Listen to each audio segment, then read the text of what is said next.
ፀሐይዋ በሞዓብ ኮረብታዎች ላይ ጠልቃ ገባች።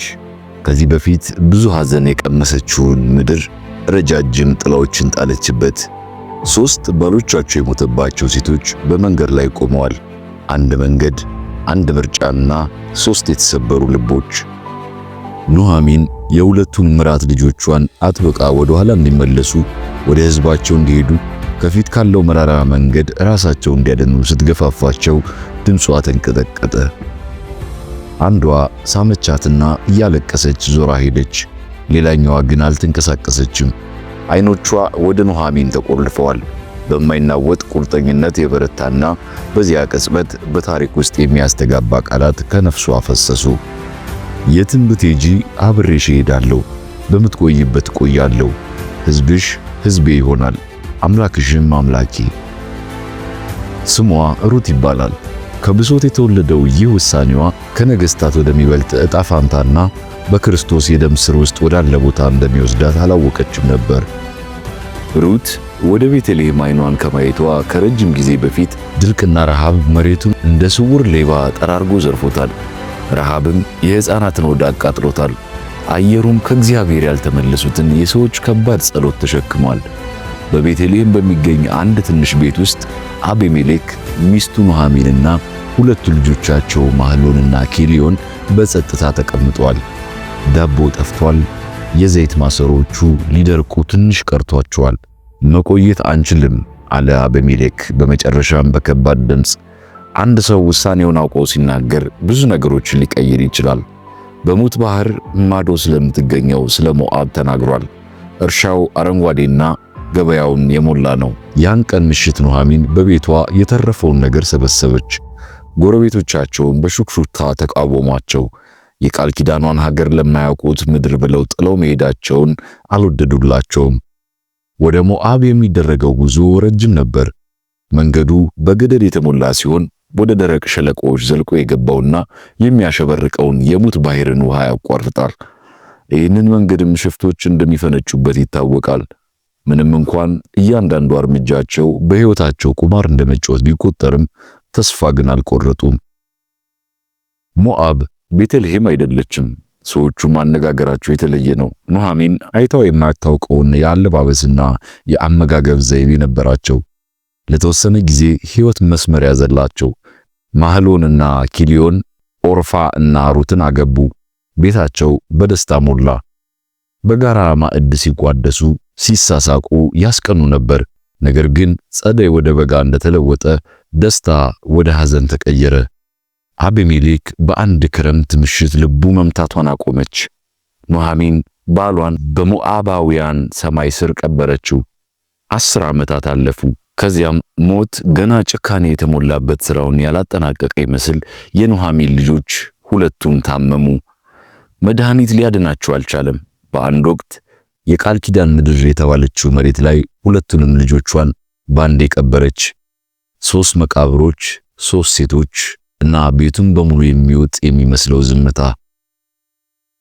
ኑኃሚን በቤተልሔም የነበረው ረሃብ አብቅቷል የሚል ሹክሹክታ ሰማች። ዳቦ እንደገና ምድጃዎችን ሞላ። ለመመለስ ጊዜው ነበር። ጎህ ሲቀድ ከሩትና ከኦርፋ ጋር መንገዱ በፊታቸው እንደ ሪባን ተዘረጋ። ነገር ግን ፀሐይ ወደ ላይ ስትወጣ ኑኃሚን ቆመች። ትከሻዎቿ ከድካም የተነሳ ወደ ታች ወረዱ። ትዕዛዝ በሚመስል አባባልም ወደ እናቶቻችሁ ቤት ተመለሱ፣ ገና ወጣት ናችሁ፣ እንደገና አግብታችሁ መኖር ትችላላችሁ። ለሞቱት ልጆቼና ባሌም ለኔም ጭምር ላደረጋችሁት ተግባር እግዚአብሔር ቸሩን ያደርግላችኋለች። የኦርፋ ዓይን በእንባ ተሞሉ። ኑኃሚንንም ሳመቻትና እያለቀሰች ወደ ሞዓብ ተመለሰች። ሩት ግን ሳትነቃነቅ ቆመች። ስትናገር ድምጿ አልተንቀጠቀጠም። አንቺን እንድተውሽ አታስገድጂኝ። አንቺን ከመከተል ልታስቆሚኝም አትችይም። ወደምትሄጂበት እሄዳለሁ፣ በምትቀመጪበት እቀመጣለሁ። ሕዝብሽ ሕዝቤ ነው፣ አምላክሽም አምላኬ። በምትሞችበት እሞታለሁ፣ በዚያም እቀበራለሁ። ኑኃሚን የሩትን ዓይን ትኩር ብላ ስትመለከተው ከሞት በላይ የሆነ እምነትን ተመለከተች። ቤተልሔም ጨለማ ውስጥ ነበረች። የመኸር በዓላት አብቅተዋል። የጨረቃ ብርሃንም እንደ ሳንቲም ጸጥ ባለ ሜዳ ውስጥ ተዘርግቷል። ኑሃሚን ደፋር እቅድ አላት። በትንሿ ቤታቸው በድቅድቅ ብርሃን ሩትን ሹክ ብላ ተናገረች። ታጠቢ፣ ሽቶም ተቀቢ፣ ምርጥ ልብስሽንም ልበሺ፣ ከዚያም ቦዔዝ እስከ ሌሊት ድረስ ወደሚሰራበት አውድማ ሂጂ። ነገር ግን በልቶና ጠጥቶ እስኪጨርስ ድረስ እንዲያይሽ አትፍቀጅለት። ከዚያም በእግሩ ስር ተኚ። ራስን የማዋረድ ተግባር ሲሆን ነገር ግን የተስፋ መገለጫም ነው። ሩት ባዕድ አገር ውስጥ ብትሆንም በእስራኤል ጥልቅ የቃል ኪዳን ትርጉም ባለው መንገድ በቦዔዝ ጥበቃ ስር ትሆናለች።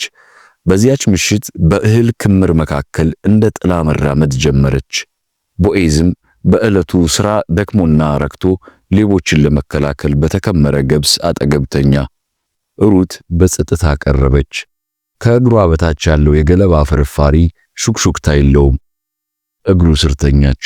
በጸጥታው ውስጥ ብቸኛው ድምፅ የቦዔዝ አዝጋሚ እስትንፋስ ነው። እኩለ ሌሊት ላይ ቦዔዝ ነቃ። የሆነ ነገር እንዳለ ተሰማውና ማነሽ ብሎ ሩትን ጠየቃት። እኔ አገልጋይ ሩት ነኝ ስትል ቀስ ብላ መለሰች። አንተ ዘመድ አዳኝ ነህና መጎናጸፊያን በእኔ ላይ ዘርጋ። የቦዔዝ ፊትም ለሰለሰ፣ ለደግነቷም አከበራት።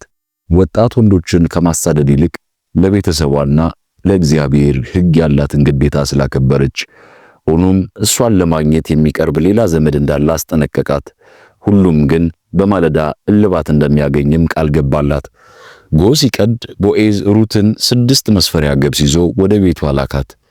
በዚያን ቀን ቦዔዝ ወደ ከተማይቱ በር፣ ይኸውም የሕግ ጉዳዮች ወደሚፈጸሙበት ቦታ ተጓዘ። የቅርብ ዘመዱ እስኪመጣም ቁጭ ብሎ መጠበቅ ጀመረ። ቦዔዝም በሽማግሌዎች ፊት የኑሃሚንን ምድር የማስተዳደር መብት ተሰጠው። ሆኖም ሩትን የማግባት ግዴታ አለበት። ቦዔዝም ጊዜ ሳያጠፋ በሽማግሌዎቹ ፊት የአቤሜሌክን ሁሉ እኔ አስተዳድረዋለሁ፣ ሞዓባዊቷን ሩትን ሚስቴ አድርጊያታለሁ አለ። ሽማግሌዎቹም የእስራኤልን ታላላቅ እናቶች የራሔልንና የልያን ስም እየጠሩ ማህበሩን ባረኩ። ቦዔዝም ሩትን አገባት። ሰርጉ ቀለል ያለ ቢሆንም በደስታ የተሞላ ነበር። በአንድ ወቅት ባሏ የሞተባት ብቸኛና የሰው ሀገር ሰው የነበረችው ሩት አሁን በእስራኤል አምላክ ተባርካ በባሏ ጥበቃ ስር ዋለች። ከጊዜያትም በኋላ አምላክ አቤድ የተባለ ወንድ ልጅ ሰጣቸው። በአንድ ወቅት መራራ የነበረችው ኑሃሚን አሁን ሕፃኑን አቅፋ ልቧ በደስታ ተሞላ። የቤተልሔም ሴቶች ኑሃሚን ወንድ ልጅ ያገኘች አሉ። ኦቤድ ያድጋል፣ እሴይንም ይወልዳል። እሴይ ደግሞ ልበ አምላክ የተባለውን ዳዊት ይወልዳል። እሱም የእረኛው ንጉሥ ይሆናል። በሞዓባዊቷ ባዕር በሆነችው በሩት የመሲሁ የደም መስመር ተዘርግቷል። የሩት ታሪክ ይህንን ያሳየናል። ያለፈው ታሪክሽ የወደፊት ሕይወትሽን አይገልጸውም። ሩት ባሏ የሞተባት ሴት ነበረች። በዛ ላይ በባዕድ አገር የምትኖር ሴት፣ ምንም የቀራት ነገር አልነበረም። ነገር ግን ታማኝነቷ፣ ትህትናዋና እምነቷ ለንጉሥ ዳዊት ዕጣ ፋንታ በር ከፍቷል። ቀጥሎም ስለዚህ ትናንሽ በሆኑም የታማኝነት ደረጃዎችን አትናቁ። በአስቸጋሪ ጊዜ ውስጥ ናችሁ እንኳን እግዚአብሔር አሁንም ይጽፋል። ዛሬ እንደ ኪሳራ የሚሰማን ነገር እሱ ትልቁን ስኬት ግን የተከለበት አፈር ሊሆን ይችላል።